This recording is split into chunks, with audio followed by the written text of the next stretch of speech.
Hello everyone. I just want to make sure that before you begin this video that you have watched my video on Melchizedek and the Holy Family in the Middle East, because then you will have a much better picture of what precedes this particular topic. In the information box below, you will find a link to a playlist with these two videos specifically, and then also a playlist with the entire Reality Wars and related videos, because you might find that interesting as well in regard to this topic that we're talking about today. In this video, I will be speaking a lot about the Hibaru, as I did in the Melchizedek video, and that's the most ancient name that Thoth prefers to use for those people who are later called the Jews. Now, I am not Jewish, and I don't know a huge history about the Jewish people. I'm only speaking from the perspective of Thoth. I know my last name is Nartumid, which means, I believe, hearkening light or something like that in the Hebraic texts. That's my former married name, which I chose to keep. And my husband is not Jewish, but he received it in a vision, and he didn't even know what it meant. And he found out, and he decided to make it legal. And when he told me about it, I thought, well, I'm not giving up that name, so I didn't. So I wanted to make that clear before we begin with this whole discourse. To begin at the beginning, at least the beginning for me, we have to go back to 1973, I believe, when I was writing the book Red Tree. And this book was published by the Naylor Publishing Company in San Antonio, Texas, which published Western books. But the woman who owned the company, I've forgotten how, we had a friend of a friend, I don't know how it happened, she read my book. And she said, I know this has nothing to do with Western books, and I'm not someone who knows a lot about metaphysical stuff, she said, but I have a feeling for this book. I feel it internally, and I want to publish it.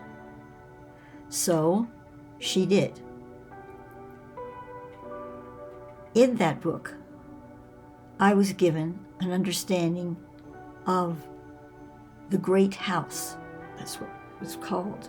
And the Great House was the precursor to a chart, I guess you could say, outlining what would become the House of David. And you're going to see it, you're seeing it here on the screen. The drawing, the very primitive drawing, and don't try to make out all that's said on there, because it's just, I can barely read it in the book. But the one you're seeing is just simply a basic understanding of the flow of the ancient people of Mu and how it began. So I wanted to share that with you first, for your understanding that this goes back so far in time in my life.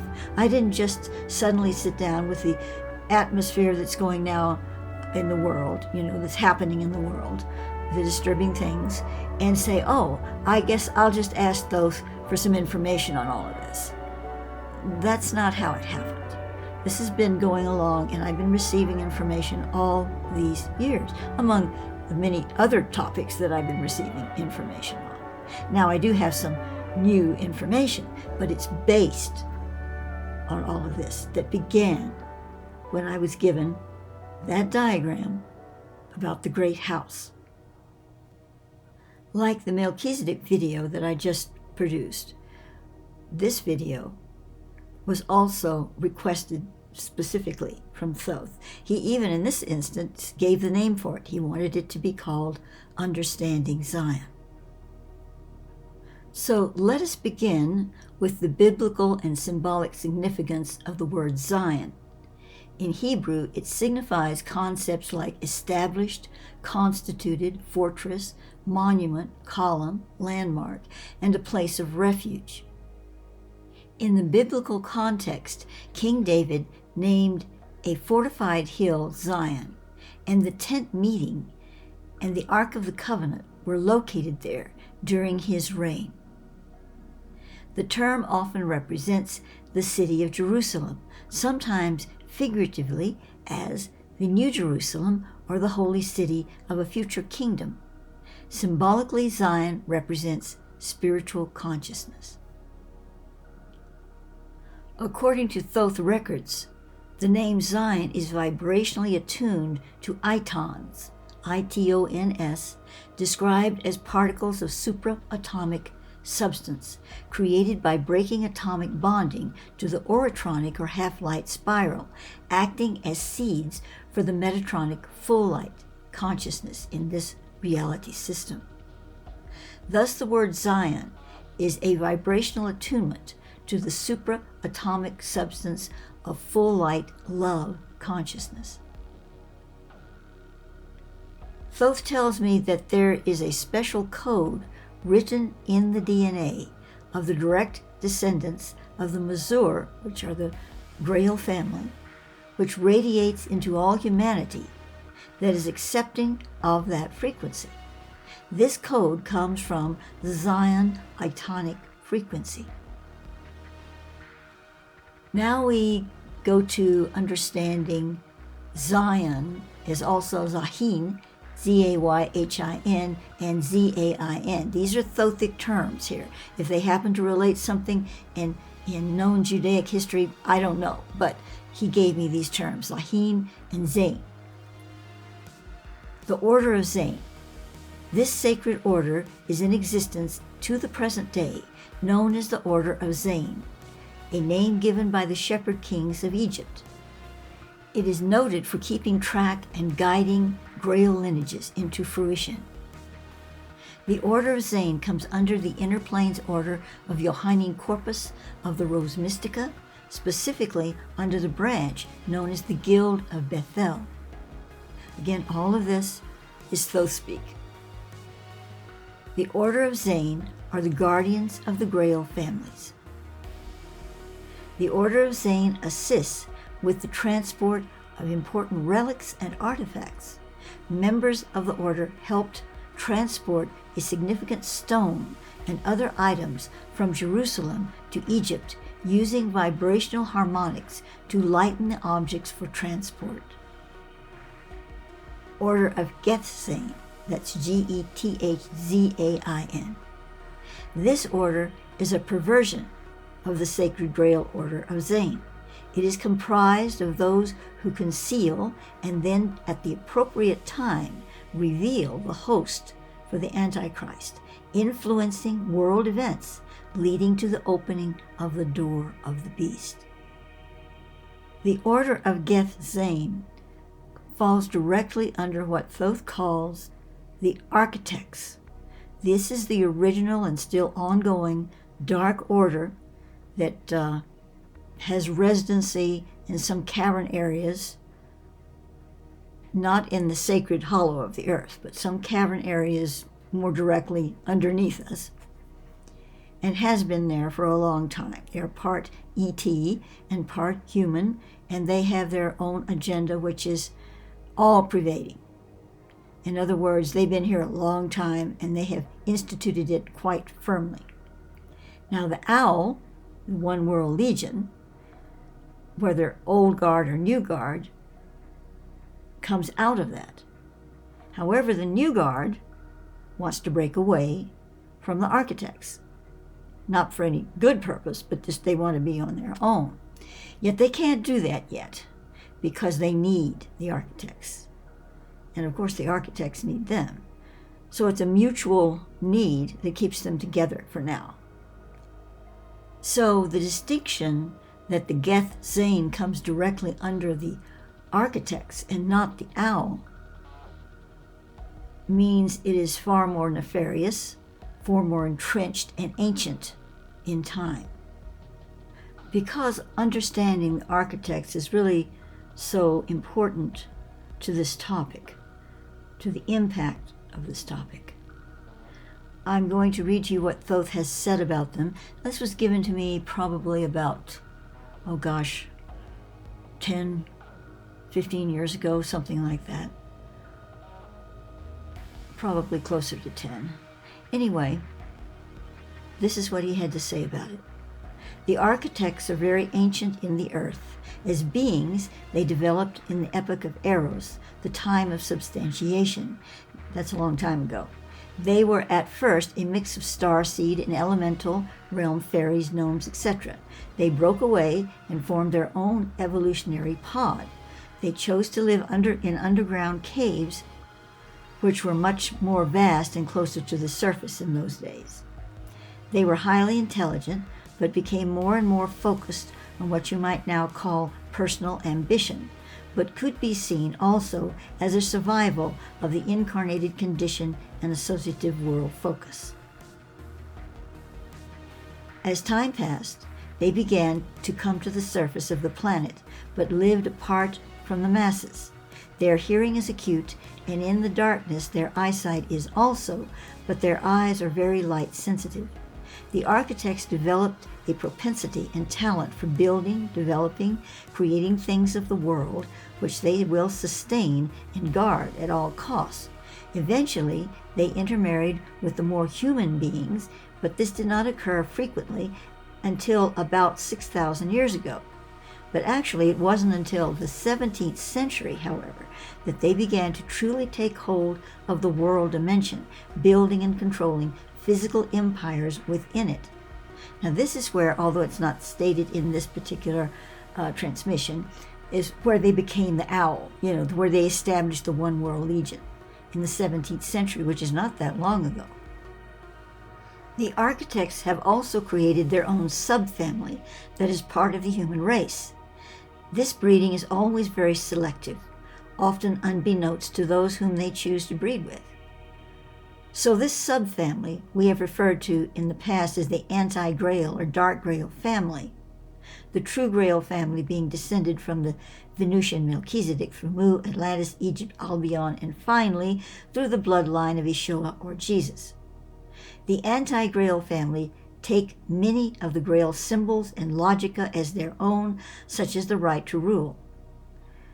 Note, logica is a Thoth-speak word meaning to create a system to contain certain logic, a system to contain and work through a specific logic form. In this case, the Dark Grail family uses the logica to distort the use of the logic of the true Grail family for their own agenda. There are those off-world entities who influence and aid the architects in their world agenda. And then Thoth states, everything that is happening on the earth is leading to the next level of spiritual fulfillment. There will be a change of skins, of outer form, what you call death and mutation, but this will pass into a beautiful transformation.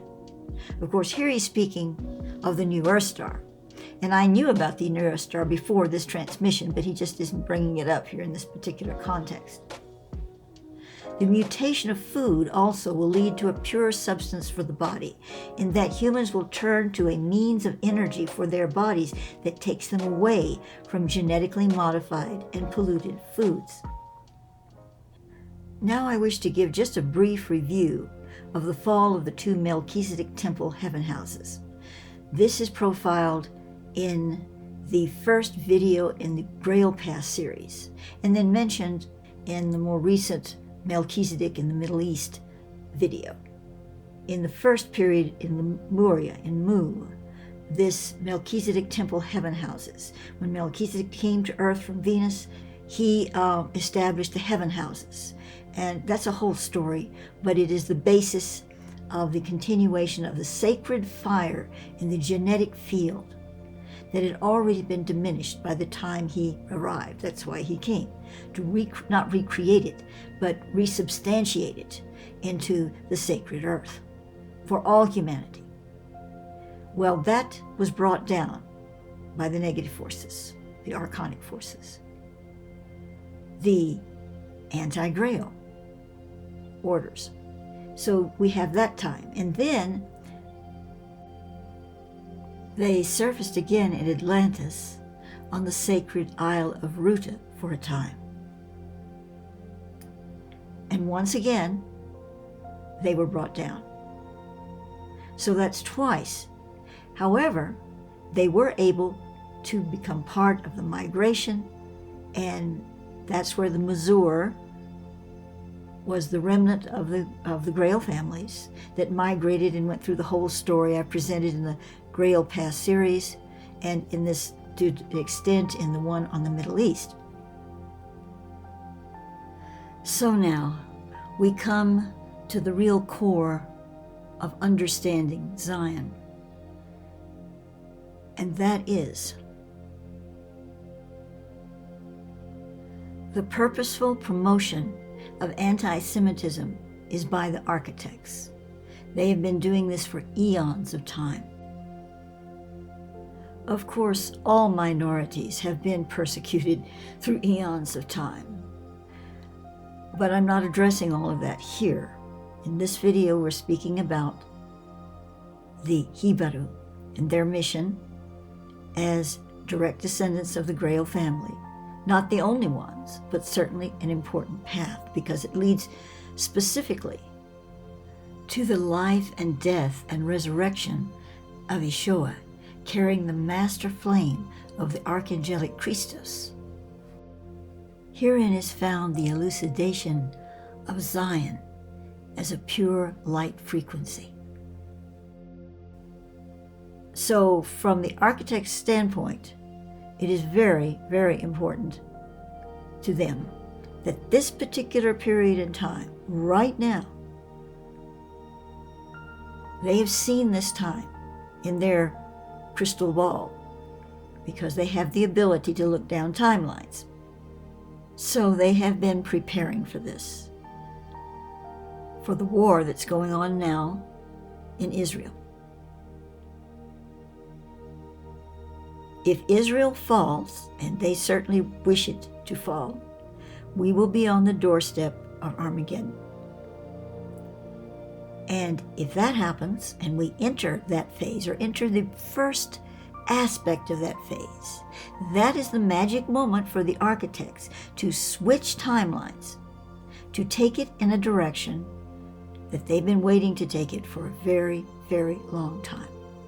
Now, there is a history about that universally, and how all that came to be, that I don't even know but a thumbnail sketch full of. And we're not going there with this video.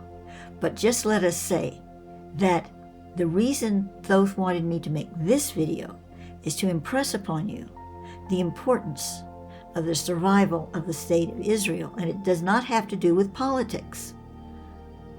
It's far more dimensional than that.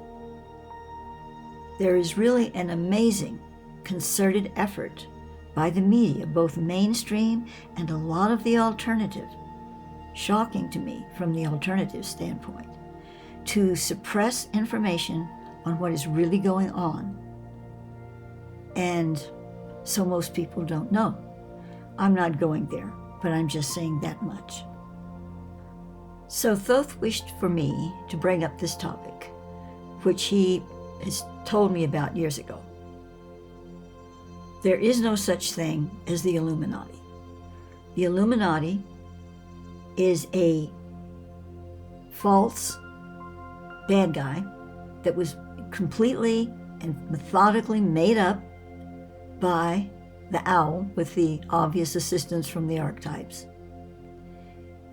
And it's not just that the name doesn't mean anything. The whole context is not true. Now, I want to go back a bit. They always use the truth to tell a lie. So there's little bits and pieces of truth, but it's not connected to anything called the Illuminati. They took it from their own playbook, and they dressed it up the way they wanted it to appear. And they created this fictional dark force cabal called the Illuminati. So everybody goes, oh, it's the Illuminati's fault. You know, they just wanted to go down that path so that they can control their interests and the way that negative things are perceived. At least that's their intent. And they've also told me, and again years ago, that there is no Zionist cabal. Now, there is a Zionist movement, and from Wiki, it is a, and I quote from Wiki, movement that emerged in the 19th century to enable the establishment of a homeland for the Jewish people in Palestine, a region roughly corresponding to the land of Israel in Jewish tradition. Following the establishment of the modern state of Israel, Zionism becomes an ideology that supports the development and protection of the state of Israel. Zionism has never been a uniform movement. Its leaders, parties, and ideologies frequently diverged from one another. Compromises and concessions were made in order to achieve a shared cultural and political objective as a result of the growing anti-Semitism and yearning to return to the ancestral country. Now, according to Thoth, that's exactly what it is. However, there are owl elitist intrusions in this movement, just as there are in most political movements. Anywhere you want to throw a stone at a political movement of any kind, no matter how heart-inspired it might be, and for good, there's going to be an insertion of owl agenda. They're going to try to manipulate, divide, conquer, the whole schism. That's what they do. So it's going to be there. It's going to be in a lot of places. But there is no Zionist cabal. To go further, there is no cabal. Cabal is a word that was also created by the architects, delivered to the owl to propagate. So what does cabal mean? Well, cabal comes from the word Kabbalistic, or Kabbalah. Now, Kabbalah, if you follow this trend, that Kabbalah is bad, then you would say, oh, the Kabbalah, that's a mystical text of the Jews, and it's evil. Of course it is not. It is a very sacred text. And while it is of the Hebrew now, it actually originated in Mu. And the version that the Hebrew Guardian and use is not really that far removed from the original. There are some differences, but nothing that really changes the core frequency of it. So you see how these little triggers are placed in mass consciousness to take you down certain paths.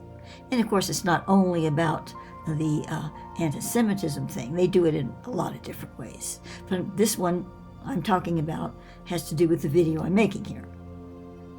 In order to present a balanced picture, however, I will say that both the CIA and the Mossad and organizations similar to that in most of the major world countries are arms of the owl. However, they're not able to entirely control the governments, not in any of those places, not as long as a democracy is present, as tattered as that democracy might be. And it's certainly tattered right now in the United States of America. Thoth impressed upon me recently that actually Israel is less controlled by the agencies of the owl in its country than is the United States, or some of the other countries of the world like Great Britain, France, and a few others. Nothing is perfect here. They all have flaws and they all have infestations. That said, there is the spiritual core that we're speaking of here. So let's get back to that. Let's get back to the sacred Zion. Thoth wished me to just touch a bit on the term arcs, A-R-C-S, which also is interrelated to A-R-K-S. But as arcs, this is energy. These are arcs of light, arcs of energy. This is a sacred formula of a presentation of energy coming out of the quantum field and being delivered into the real-time field.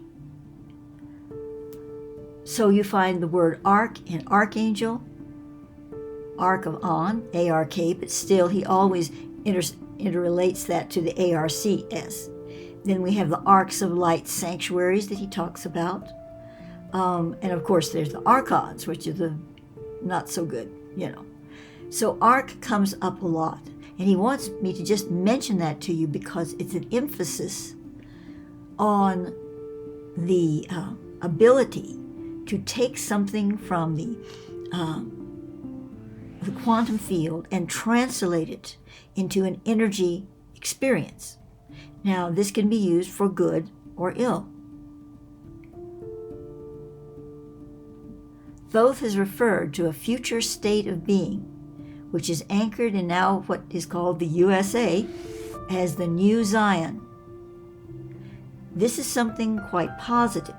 He mentioned this in the 1970s to me. I believe now that it represents a powerful aspect of the pyramidus radius matrix, which you've heard me speak about quite a bit. It's that platform, that in-between state frequency between where we are now and where we are going into a world system 2 or new Earth arc, a new Earth star.